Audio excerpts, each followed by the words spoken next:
What's up mga sawi sa pag-ibig? Speaking in front of you was a wasting vlogger, Teacher Carmela. Ang pinakamagandang babae sa mundong ibabaw. So for today's video, I'll be spending my time with my friends. And itong vlog na to, masasabi ko sa inyo na magiging magastos talaga to. Yes, you heard it, magiging magastos to.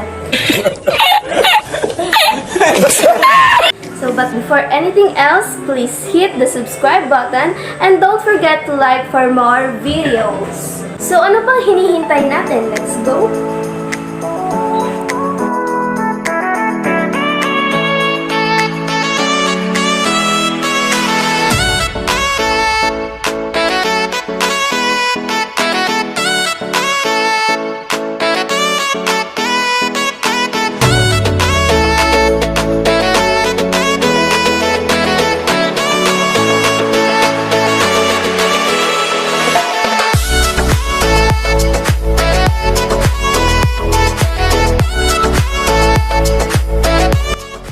So guys, may nakalimutan ako. Report ko pala kanina and hindi ako naka-review. So I look so stupid speaking in front of the class. Yung hindi mo alam yung sasabihin mo. Yung masasabi mo na lang na bahala na si Batman. So, yeah, you look so awkward. So, ang bobo ko talaga dun sa part na yun. And what is good in it is marami akong natutunan. And dun ko pa nalaman na importante ito pala na report ko. So, about ito sa characteristics of a good assessment. So, I decided to discuss it with you during my vlog. And I hope you guys will understand my discussion because this is very important. Yeah. Hirap talaga mag-English.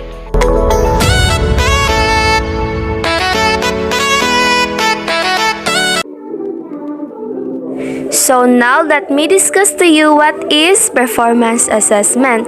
So it is provide teachers with informations about how to tell a students understand and applies knowledge and goes beyond the ability to recall information. So it is used for assessing learning outcomes that involve designing or creating projects or products such as research papers, art exhibits, reflective essay, and portfolios.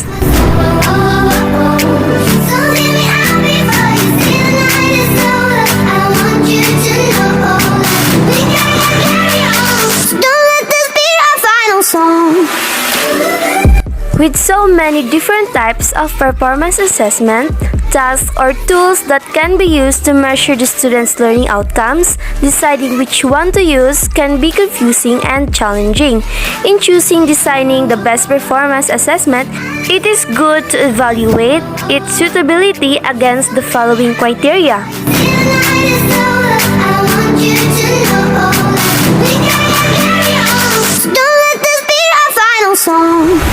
The first characteristic is it is authentic, that is, it includes performance tasks that are meaningful and realistic.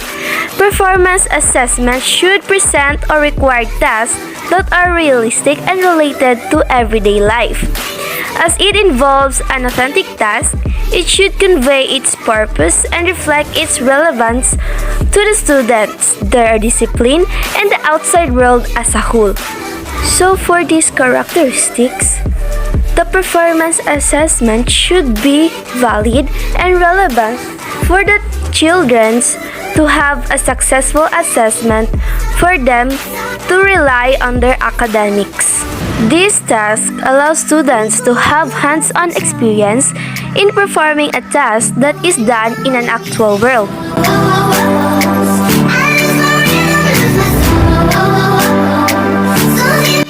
The second characteristic, it provides opportunities for students to show both what they know and how well they can do what they know.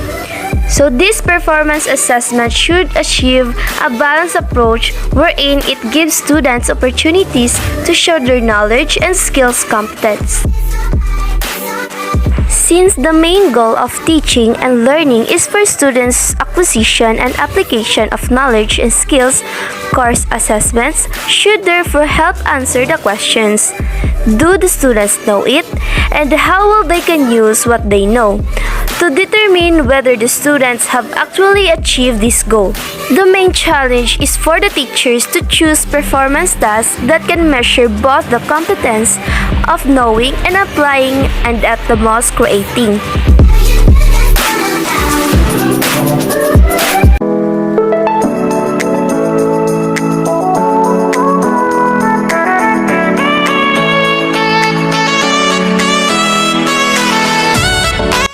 The third characteristics, it allows students to be involved in the process of evaluating their own and their peers' performance and output. This performance assessment should allow students to be involved in the process of evaluating themselves and their peers. It should give students the opportunity for self-reflections or self-assessment, as well as be involved in evaluating their classmates' performance. Self-assessments allow students to make judgment about their learning process and products of learning, track their progress, and identify the areas where to focus or improve on. Peer assessment, on the other hand, allows students to give instructions feedback about the performance of their classmates or groupmates, which the later can be used to revise or improve their work. The fourth characteristics, it assesses more complex skills. Unlike traditional tests that can usually assess a single skill and require simple tasks such as remembering or recalling of concepts, performance assessment usually taps higher order cognitive skills to apply knowledge and solve realistic and meaningful problems.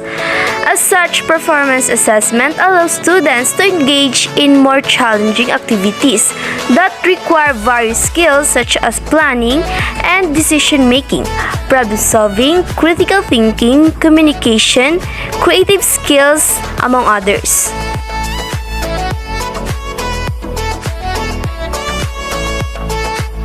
The fifth and the last characteristics, it explains the task required elements and scoring criteria for the students before the start of the activity and the assessment.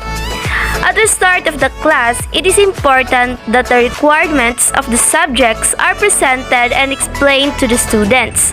This includes the required tasks, activities, or projects that expected quality and level performances or output, the criteria to be included for the assessment, and the rubrics to be used.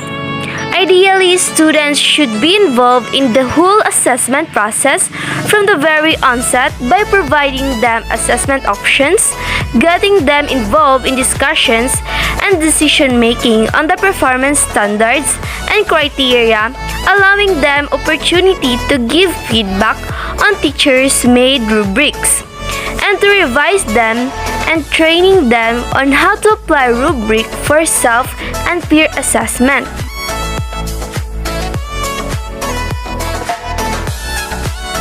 In other words, performance assessment is an assessment activity or set of activities that require students to generate products or performances that provide direct or indirect evidence of their knowledge, skills, and abilities in an academic content domain.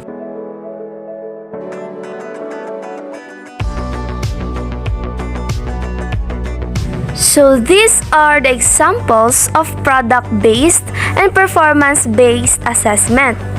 First is product-based assessment.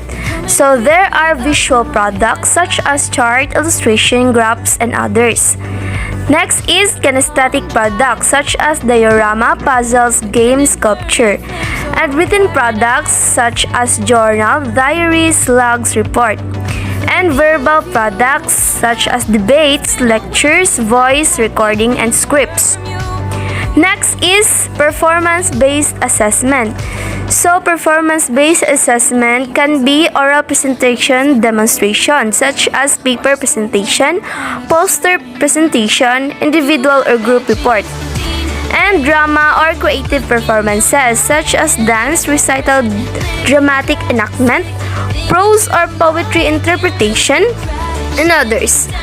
Public speaking, such as debates, mock trials, simulations, interview, and others. And last is athletic skills demonstrations or competitions. These are the playing basketballs, baseball, and other work of sport. And that's all for the characteristics of a good performance assessment. So I hope you guys learned something and see you on our next video.